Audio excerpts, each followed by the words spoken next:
Today we are actually at Transformations Life Ministries. We are in the sanctuary because we are going to hear from a young man who has been through and made it from the pit to the palace. I have author and elder Darryl S. Jones. Hello. Hi, how are you today? I am good. I'm really, you know what? I never expected to be in this place talking to someone, but I know that as a ministry that the people in the church have been delivered from so many things, and of course, sexual and domestic violence are some of those things that we've been delivered from. So, which one are you a survivor of? Sexual.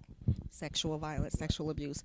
Okay, so we're here. Let's jump right into it. Okay. I want to talk about where you came from before the salon, before you were able to get established as a cosmetologist, the things that you went through, which brought you to this place that created the man that you are today. What are some of the challenges, and tell me about your past. Well, my past is that I was, let me just jump right into it. I was molested when I was, I think maybe about 7 or 8. That's kind of foggy for me because I don't know if it's just a matter of not wanting to remember the time or not, but I was molested, and as a result of that, life was somewhat challenging for me. I had a problem in school, and I couldn't really grasp. It wasn't that I was ignorant.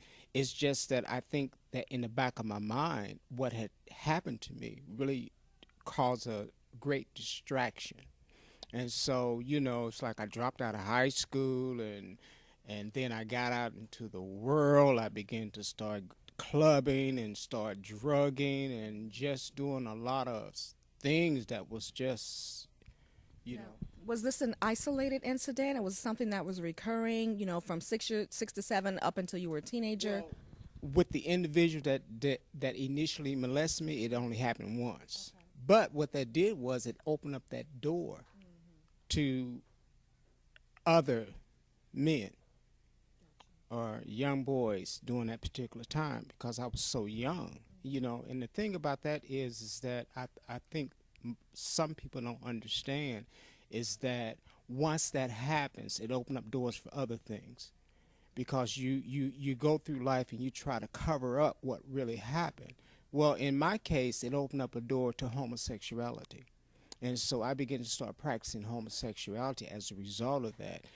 At the time, didn't know that it was wrong and not acceptable because I didn't have that biblical foundation at the time. And so what you do is if that's something that you feel you're getting quote unquote love from and not understanding that it's not love, it's lust, well, you begin to continue to do this thing and it keeps evolving. And so the most part of my life, at least for 30 something years, that's what I was involved in. How did you stop? How did you get to a place where you felt like, okay, this is not what I'm supposed to be doing, even though I've been abused, I need to get away from this. How did you do that? Good question.